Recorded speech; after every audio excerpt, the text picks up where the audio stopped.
Well, a couple of weeks ago, I read my first book by Ngaio Marsh, and I really didn't care for it at all. A Man Lay Dying. I thought it stunk, but I knew Ngaio Marsh is called one of the queens of British murder mysteries from the golden age of British murder mystery. She's right up there with Agatha Christie, Dorothy Sayers. She's got a great reputation, so I figured give it another try.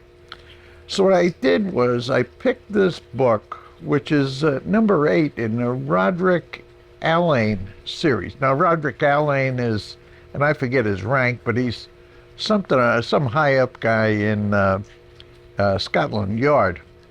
Now, what happens is this story takes place in some small English town, just like all the, just like the British murder mystery formula.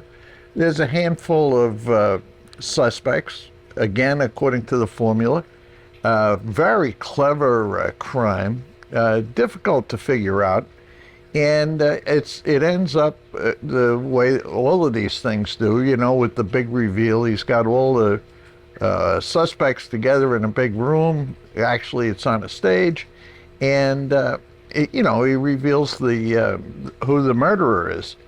And I've got to say, couple of things are really, really very, very good about this book. One is that Ngaio Marsh spends a lot of time describing the ins and outs of the relationships between the suspects in this little English town.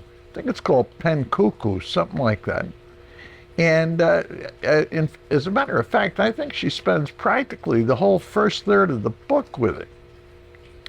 Now, the murder is very, very cleverly done. Everybody is a possible suspect. Everybody's got a motive. And all the clues are in there. Now, I've got to admit, it wasn't until I got towards the end of the book that I figured it out. But I did figure it out. What I didn't figure out was how all the clues actually fit together. But Ngaio Marsh describes all of that in a kind of a wrap-up chapter at the end of the book. So I thought it was pretty good. And I think if you're a fan of Agatha Christie or Dorothy Sayers or any of these, golden age of murder mysteries writers, you're probably going to like Ngaio Marsh. I certainly did. I didn't care for the first book, but I certainly cared for this one a lot. That's my recommendation this week. Give it a try. I'll see you next week.